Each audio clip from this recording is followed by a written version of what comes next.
এই সংবাদ যখন চতুর্দিকে পড়ছে বিশ্বনবীর ইন্তেকাল হয়ে গেছে। নবীজি ইন্তেকাল করলেন। কিতাবে লেখছেন 4টার সময় অথবা দুপুরের সময় প্রায় 12টা অথবা 11টা বিশ্বনবী সাল্লাল্লাহু আলাইহি ওয়াসাল্লাম ইন্তেকাল করলেন। এই খবর মদিনায় চতুর্দিকে ছড়িয়ে পড়ল। বিশ্বনবী দুনিয়াতে নাই, নবীজি ইন্তেকাল করে ফেলেছেন। সাহাবায়ে কেরাম বিশ্বনবীর বাড়িতে আসলেন, কান্নার রুল মদিনাতে। বিশ্বনবী দুনিয়াতে নাই।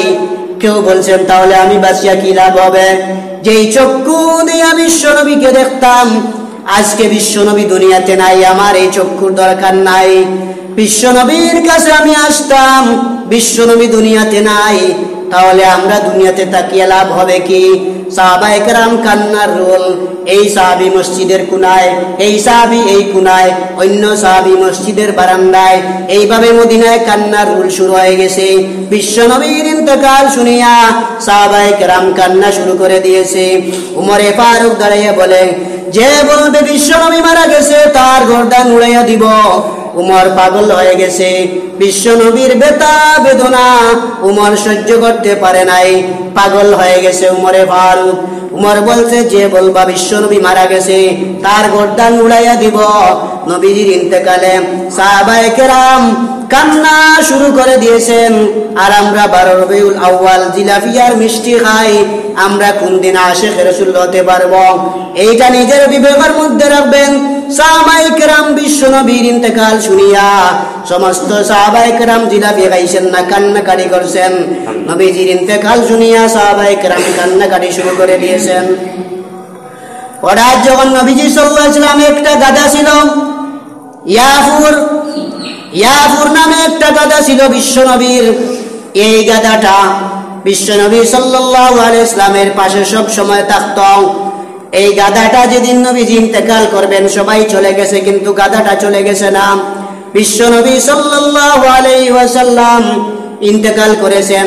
সমস্ত মদিনাতে গিয়া ওই গাধাটা চতুর্দিকে খবর দিয়েছে। কথা দিয়া তো বুঝাইতে পারে নাই, ইশারা দিয়া বুঝাইছে বিশ্বনবী মারা গেছেন। বিশ্বনবী যখন ইন্তেকাল করছেন, ওই গাধাটা উহুদ পাহাড়ের কাছাকাছি গিয়া একটা গর্তের ভিতরে পড়ে মারা গেছেন। বিশ্বনবীর ইন্তেকাল শুনিয়া বিলাল হাবশী কান্নার অবস্থায়, আবু বকর সিদ্দিক তিনি দূরে ছিলেন, তিনি বাড়িতে আসলেন। বাড়িতে আসার পরে বিশ্বনবীর হুজরায় ঢুকলেন। বিশ্বনবীর রুমে ঢুকার পরে আবু বকর সিদ্দিক বিশ্বনবীর কপালে একটি চুম্বন খেলেন।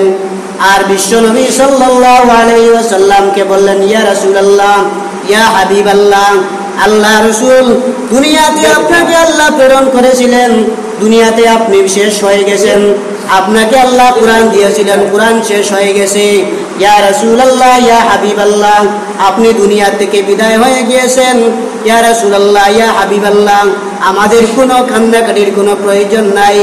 বিশ্বনবী সাল্লাল্লাহু আলাইহি ওয়াসাল্লামের ইন্তেকালের খবর পাওয়ার পরে যে সমস্ত সাহাবায়ে কেরাম কান্নাকাটি করেছিলেন, আল্লাহ কুরআনে বলেছেন, ইন্নাকা মাইয়িতুন ওয়া ইন্নাহুম মাইয়িতুন, দুনিয়ার সকল মানুষ মারা যাবে, নবীজিও মারা যাবে, তাহলে তোমরা কেন কান্নাকাটি করো?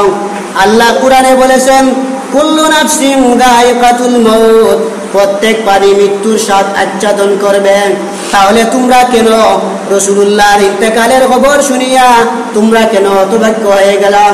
এই খবর শোনার পরে মদিনার সমস্ত সাহাবায়ে কেরাম যখন সবাই নিস্তব্ধ হয়ে গেলেন, আর কোনো কান্নাকাটি নাই। বিশ্বনবী সাল্লাল্লাহু আলাইহি ওয়াসাল্লামের ইন্তেকালের খবর শোনার পরে আরেকজন সাহাবী ছিলেন, তার নাম যায়েদ ইবনে আব্দুর রাব্বি। ওই যায়েদ ইবনে আব্দুর রাব্বি বিশ্বনবীর খবর পাওয়ার পরে বিশ্বনবী সাল্লাল্লাহু আলাইহি ওয়াসাল্লামের ইন্তেকালের খবর যখন পাইলেন, উনি বাগানের মধ্যে পানি দিতেছিলেন, গাছের চারার মধ্যে পানি দিতেছিলেন, ওই সময় খবর পেয়েছেন। হঠাৎ যখন খবর পাইলেন বিশ্বনবী ইন্তেকাল করেছেন, যায়েদ ইবনে আব্দুর রাব্বি আকাশের দিকে হাত উঠিয়ে বললেন, ইয়া আল্লাহ, যেই চক্ষু দিয়া বিশ্বনবীকে দেখতাম, যেই চক্ষু দিয়া নবীজিকে দেখতাম, এই চক্ষু দিয়া আমি নবীকে দেখতাম, যেহেতু নবী দুনিয়াতে নাই, তাহলে এই চক্ষু দ্বারা দুনিয়ার আমি কোনো কিছু দেখতে চাই না। যেই চক্ষু দিয়া নবীজি দুনিয়া থেকে দেখতাম, নবীজি যেহেতু দুনিয়াতে নাই, তাহলে আমি এই চক্ষু দিয়া দুনিয়ার কোনো কিছু দেখতে চাই না। এই দোয়া করার পরে সঙ্গে সঙ্গে ওই সাহাবী অন্ধ হয়ে গেলেন। বিলাল হাবশী রাদিয়াল্লাহু তাআলা আনহু নবীজির ইন্তেকালের খবর শোনার পরে মদিনাতে কান্নার এমন অবস্থা, সকল সাহাবায়ে কেরাম কান্নাকাটি শুরু করেছেন বিশ্বনবীর ইন্তেকালের খবর।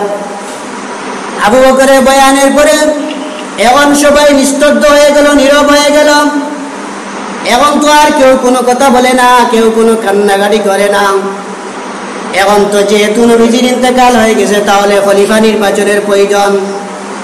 এখন সকিফায়ে বনি সায়েদা নামক একটা জায়গায় গিয়া সমস্ত সাহাবায়ে কেরাম পরামর্শ করলেন কি করা যায়, কাকে খলিফা বানানো যায়। সমস্ত সাহাবায়ে কেরাম আবু বকর সিদ্দিককে খলিফা মানলেন। খলিফা বানানো হয়ে গেল। এবার আবু বকর সিদ্দিক অনুমতি দিলেন, গোসল করাও। আলী রাদিয়াল্লাহু তাআলা আনহু বিশ্বনবীকে গোসল করাইলেন। আব্বাস রাদিয়াল্লাহু তাআলা আনহু আর তার দুই ছেলে ফজল এবং কুসাম, ওই দুই ছেলে নবীর 500 বর্দ বদলাইয়া দিলেন। রাসূলুল্লাহ সাল্লাল্লাহু আলাইহি সাল্লামের গোসল দেওয়া শেষ, এখন জানাজা হবে। আয়েশা রাদিয়াল্লাহু তাআলা আনহার হুজরার ভিতরে ঢুকিয়া সাহাবায়ে কেরাম দলে দলে একা একা জানাজার নামাজ পড়েছেন। 3 দিন পর্যন্ত জানাজার নামাজ পড়ে বুধবার দিন রাসূলুল্লাহ সাল্লাল্লাহু আলাইহি ওয়াসাল্লামকে দাফন করা হয়েছে। কোথায় দাফন করা হবে এই ব্যাপারে সাহাবায়ে কেরাম বিভিন্ন মতামত পেশ করছেন।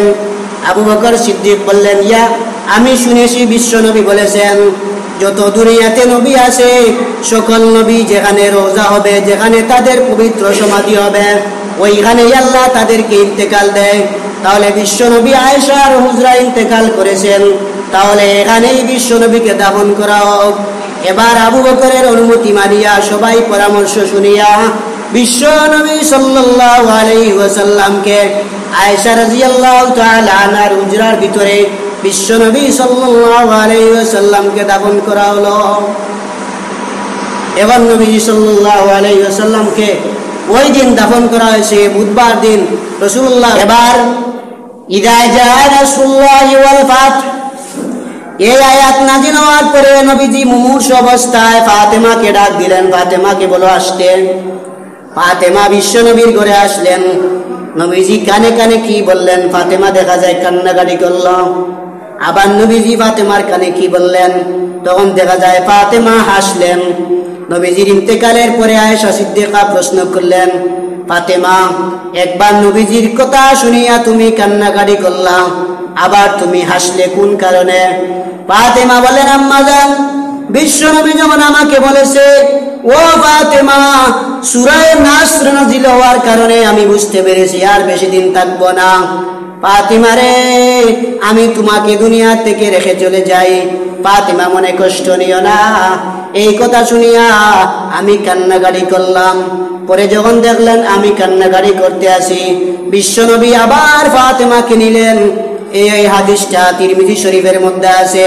বিশ্বনবী ফাতেমাকে বলছেন, ফাতেমা রে তুমি কান্নাকাটি করিও না, আমার ইন্তেকালের পরে সর্বপ্রথম তোমার আমার পরিবারের মধ্যে থেকে তোমার সাথে সাক্ষাৎ হবে।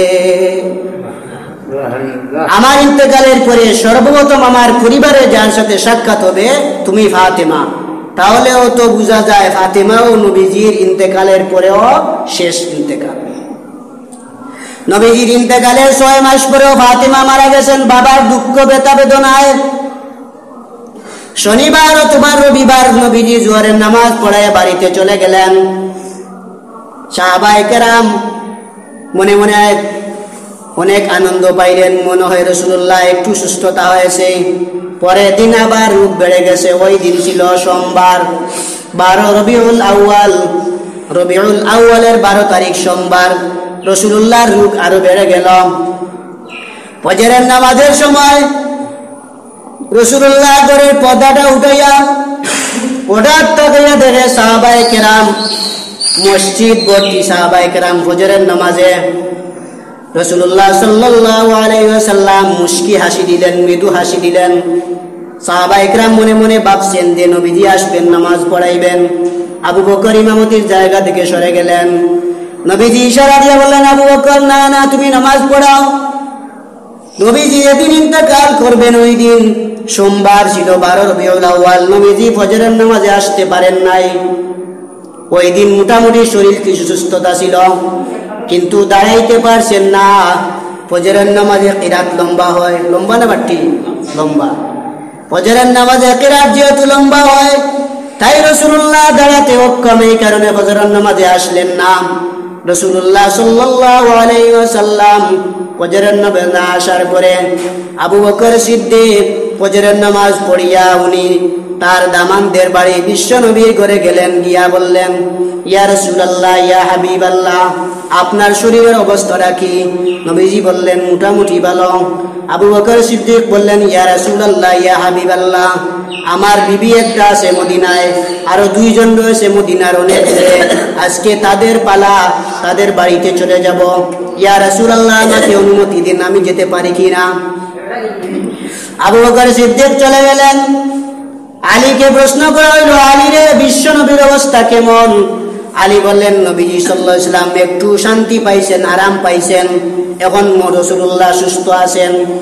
এইভাবে সকল সাহাবায়ে কেরাম যেহেতু দেখলেন বিশ্ব নবী সাল্লাল্লাহু আলাইহি ওয়াসাল্লাম পরিপূর্ণভাবে সুস্থ হয়ে গেছেন, সবাই যার যার কাজে বাড়িতে চলে গেছেন। আবু বকর সিদ্দিকও চলে গেছেন, অন্যান্য সাহাবায়ে কেরামও চলে গেছেন, সকল সাহাবায়ে কেরাম চলে গেছেন। এখন তো আয়েশার হুজরা একেবারে খালি। বিশ্ব নবী সাল্লাল্লাহু আলাইহি ওয়াসাল্লাম জাওয়ান চাষতের সময়, জুহা চাষতের সময়, ওই সময় আবু বকরের একজন ছেলে ছিল আব্দুর রহমান ইবনে আবি বকর। আব্দুর রহমান ইবনে আবু বকর বিশ্ব নবীর ঘরে আসলেন। ঘরে আসার পরে মিসওয়াক করতে করতে আব্দুর রহমান ইবনে আবু বকর বিশ্ব নবীর ঘরে আসলেন। ওই সময় বিশ্ব নবী আয়েশার গলায় আর কাঁধের মধ্যে বর দিয়া নবীজি শোয়া অবস্থায়। আয়েশা রাদিয়াল্লাহু তাআলা আনহা গৌরব করে বলেন, বুখারী শরীফের বর্ণনায় আছে, আয়েশা বলেন, আমি হইলাম সবচেয়ে সম্মানী একজন মহিলা, আমার মর্যাদা বেশি, আমার গৌরব করে বলতে পারি যেই দিন বিশ্ব নবী ইন্তেকাল করেছিলেন, আমার ঘরে ইন্তেকাল করেছেন। যেই দিন বিশ্ব নবী মারা যান, আমার গলায় বিশ্ব নবীর গলা লাগানো অবস্থায় মারা যায়। ওই সময় রাসূলুল্লাহ আয়েশার গলার মধ্যে কাঁধে কাঁধ লাগাইয়া হেলান দিয়া বসা। আব্দুর রহমান ইবনে আবু বকর আসার পরে বিশ্বনবী সাল্লাল্লাহু আলাইহি ওয়াসাল্লাম দেখলেন উনি মিসওয়াক করতে আছে। এবার নবীজি আব্দুর রহমান ইবনে আবু বকর দিকে অনেকক্ষণ তাকাইলেন। আয়েশা সিদ্দিকা বুঝতে পারলেন রাসূলুল্লাহ মিসওয়াক করবেন। আয়েশা বললেন, কেমন জ্ঞানী একজন বিবি, মানুষের দিকে তাকানো এমন অবস্থায় বুঝতে পারছে রাসূলুল্লাহ মিসওয়াক করবেন। আয়েশা বললেন, ইয়া রাসূলুল্লাহ মিসওয়াক করবেন নাকি? নবীজি ইশারা দিয়া বললেন, আমি মিসওয়াক করব। আব্দুর রহমানের কাছ থেকে মিসওয়াকটা আনিয়া বিশ্ব নবীকে দিলেন, নেন মিসওয়াক করেন। নবীজি মিসওয়াক করতে আসেন, মিসওয়াকটা ছিল শক্ত। আয়েশা রাদিয়াল্লাহু তাআলা আনহা দাঁত দিয়া চিবাইয়া দিলেন। দাঁত দিয়া চিবাইয়া দেওয়ার পরে বিশ্ব নবী মিসওয়াক করলেন। পানির পাত্রের মধ্যে হাত দিলেন, 2 হাত দিয়া রাসূলুল্লাহ মুখ মাসে করলেন। এমন অবস্থায় নবীজি বেহুশ হয়ে পড়লেন। এমন অবস্থায় রাসূলুল্লাহ বেহুশ অবস্থায় পড়ে গেলেন। আর শুধু পড়তে আছেন, আল্লাহুম্মা ফির রাফিকিল আলা, আল্লাহুম্মা ফির রাফিকিল আলা, আল্লাহুম্মা ইন্নী আউযু বিকা মিন সাকরাতিল মাউত ওয়া গামরাতিল মাউত, আল্লাহুম্মা ইন্নী আউযু বিকা মিন আযাবিল মাউত। নবীজির যন্ত্রণা শুরু হয়ে গেছে। এমন সময় সাকরাতের অবস্থা নবীজির শুরু হয়ে গেছে। ফাতেমা বাড়িতে আসলেন। আসার পরে দেখে আব্বাজান আর কথা বলতে পারছেন না। ফাতেমা দরজা লাগিয়ে দিলেন। বিশ্বনবী ইশারা দিয়া বললেন, ফাতেমা দরজাটা খুলে দাও। ফাতেমা বললেন, কেন দরজা খুলবো? বিশ্বনবী বললেন, আজরাইল চলে আসছে আমার কাছে, আজরাইল আসতে তুমি দরজা খুলে দাও। ফাতেমা বললেন, না না, আমি দরজা খুলবো না, আমার আব্বাকে আজরাইলের হাত থেকে আমি বাঁচাইব। বিশ্বনবী বললেন, ফাতেমা রে, ফ্রিজের ভিতরেও যদি রাখা হয় তোমার বাবাকে তুমি আজরাইলের হাত থেকে বাঁচাইতে পারবে না। এবার আজরাইল বিশ্বনবীর ঘরে ঢুকলেন। আজরাইল বিশ্বনবীর ঘরে ঢুকে সালাম দিলেন, আসসালামু আলাইকা ইয়া রাসূলুল্লাহ। আজরাইল সালাম দিলেন, বলেন ইয়া রাসূলুল্লাহ, ইয়া হাবিবাল্লাহ, আল্লাহ বলছেন ওয়ালাল আখিরাতু খায়রুল লাকা মিনাল উলা, দুনিয়ার চাইতে আখিরাত উত্তম। আপনি দুনিয়া চান না আখিরাত চান? বিশ্বনবী বললেন না না, আমি দুনিয়াতে থাকতে চাই না, আমার আগে কোনো নবীও দুনিয়াতে রয় নাই, আমিও থাকতে চাই না। আয়েশা রাদিয়াল্লাহু তাআলা আনহা দেখেন ওই সময় আজরাইল বিশ্বনবীর বুকের মধ্যে হাত রাখছেন, বিশ্বনবী বেদনা পড়তে আছেন আল্লাহুম্মা ফির রাফিকিল আলা, আল্লাহুম্মা ফির রাফিকিল আলা, আল্লাহুম্মা ইন্নী আউযু বিকা মিন সাকরাতিল মাউত ওয়া গামারাতিল মাউত। এভাবে বিশ্বনবী পড়তে আছেন। বিশ্বনবী বলেন আয়েশা রে, যে সময় আজরাইল আমার বুকের মধ্যে হাত দিয়েছে মনে করলাম উহুদ পাহাড়টা আমার বুকের উপরে রাখা হয়েছে। বিশ্বনবী একজন নবী, উনার মৃত্যুর সময় যদি আজরাইল হাত দিলে বোঝা যায় উহুদ পাহাড় রাখা হয়েছে, তাহলে আমরা কত গুনাহগার। আমাদের হাত যদি আজরাইল দেয় তাহলে কি বোঝা যাবে? বিশ্বনবী সাল্লাল্লাহু আলাইহি ওয়াসাল্লামের জান চতুর্দিকে দৌড়াইতেছে, রাসূলুল্লাহ জান চতুর্দিকে দৌড়াইতে আসে, আর রাসূলুল্লাহ শুধু দোয়া করতে আসে আল্লাহুম্মা ইন্নী আউযু বিকা মিন সাকরাতিল মাউত। আয় আল্লাহ, সক্রাতের মউত এত কষ্ট, সক্রাতের মউত এত কষ্ট, সক্রাতের মউত এত কষ্ট, মউতের আযাব এত কষ্ট, এত কষ্ট, এত কষ্ট। বলতে বলতে বিশ্বনবী দুনিয়ার থেকে বিদায় হয়ে গেছেন। এই সংবাদ যখন চতুর্দিকে পড়ছে বিশ্বনবীর ইন্তেকাল হয়ে গেছে। নবীজি ইন্তেকাল করলেন, কিতাবে লেখছেন 4টার সময় অথবা দুপুরের সময়, দুপুরের সময় প্রায় 12টা অথবা 11টা বিশ্বনবী সাল্লাল্লাহু আলাইহি ওয়াসাল্লাম ইন্তেকাল করলেন। এই খবর মদিনায় চতুর্দিকে ছড়িয়ে পড়ল, বিশ্বনবী দুনিয়াতে নাই, নবীজি ইন্তেকাল করে ফেলেছেন। সাহাবায়ে কেরাম বিশ্বনবীর বাড়িতে আসলেন, কান্নার রুল মদিনাতে, বিশ্বনবী দুনিয়াতে নাই। কেউ বলছেন তাহলে আমি বাঁচিয়া কি লাভ হবে? যেই চক্ষু দিয়ে বিশ্বনবীকে দেখতাম, আজকে বিশ্বনবী দুনিয়াতে নাই, আমার এই চক্ষুর দরকার নাই। বিশ্বনবীর কাছে আমি আসতাম, বিশ্বনবী দুনিয়াতে নাই, তাহলে আমরা দুনিয়াতে তাকিয়ে লাভ হবে কি? সাহাবায়ে কেরাম কান্নার রোল। এই সাহাবী মসজিদের কোনায়, এই সাহাবী এই কোনায়, অন্য সাহাবী মসজিদের বারান্দায়, এইভাবে মদিনায় কান্নার রোল শুরু হয়ে গেছে। বিশ্বনবীর ইন্তেকাল শুনিয়া সাহাবায়ে কেরাম কান্না শুরু করে দিয়েছে। উমরে ফারুক দাঁড়িয়ে বলে, যে বলবে বিশ্বনবী মারা গেছে তার গর্দান উড়াইয়া দিব। উমর পাগল হয়ে গেছে, বিশ্বনবীর ব্যথা বেদনা উমর সহ্য করতে পারে নাই, পাগল হয়ে গেছে উমরে ফারুক। উমর বলছে, যে বলবা বিশ্বনবী মারা গেছে তার গর্দান উড়াইয়া দিব। নবীজির ইন্তেকালে সাহাবায়ে কেরাম কান্না শুরু করে দিয়েছেন। আর আমরা 12 রবিউল আউয়াল জিলাফিয়ার মিষ্টি খাই, আমরা কোন দিন আশিক রাসূল হতে পারবো? এইটা নিজের বিবেকের মধ্যে রাখবেন। সাহাবায়ে কেরাম বিশ্বনবীর ইন্তেকাল শুনিয়া সমস্ত সাহাবায়ে কেরাম জিলাফি খাইছেন না, কান্নাকাটি করছেন। নবীজির ইন্তেকাল শুনিয়া সাহাবায়ে কেরাম কান্না